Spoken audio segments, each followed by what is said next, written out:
Hi, my name is Heather Askinosie with Muse. Today I'm going to talk about how to cleanse your crystals. This is such an important thing that everybody needs to do if you're working with crystals. It is so important. I don't want to stress the importance of it, but it is that important. When you get a crystal, you must cleanse it. And the reason why is, if you think about it, somebody's taken it out of the cave. They've then given it to different handlers who've given it to different handlers who sells it to a retailer, and people are shopping. And so you've had hundreds of people that have touched this crystal.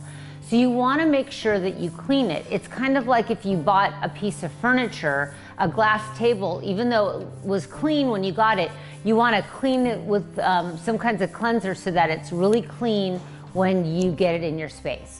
So these are some very simple and easy tips on what you can do to cleanse your crystal. Frankincense, copal, sage, these are all amazing smokes that help to purify and cleanse a crystal. Another thing is sound.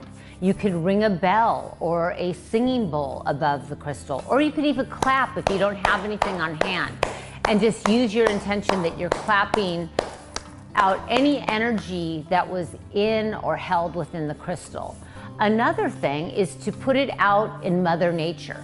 Crystals come from the earth, so they like to be put back out in the energy of the earth to cleanse and purify them.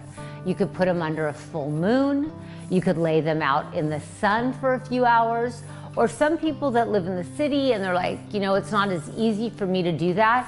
What I suggest is getting a potted plant or even a pot filled with soil and bury the crystal into the earth, into that soil, for several days, and that will purify and that will cleanse it. Another way is that if you want to get a piece of selenite or a quartz crystal, you can lay your jewelry or some of your tumble stones on either these two crystals, and that will help to purify and cleanse the actual stone. Another thing is that if you want to do something that's really quick and you want to clear your crystal, all you can do is, if you want to put the crystal in your hand, a lot of people will blow on it, and you're blowing your intention that you're purifying and you're clearing the crystal. So you'll just go, and then you'll hold it and you'll say, my intention is to cleanse and purify this crystal.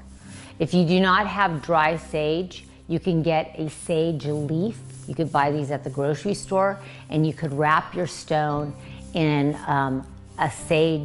sage and ask that the spirit of the plant, the sage plant, cleanse and purify your crystal. The next most important step after you've cleansed your crystal is to give it a job. And it only takes a few seconds, but it's a game changer when you're working with stones. After you've cleansed and purified it, you just hold it in your hand and you want to give your crystal a job, or if it's a big crystal, you put your hands on it and you say, I program this crystal with the highest light and intention, and I program it to hold the energy of the following. And then state out loud what you program your crystal to do. It's very simple, but you want to give your crystal a job so that it holds that space when maybe you forget to hold that space for yourself.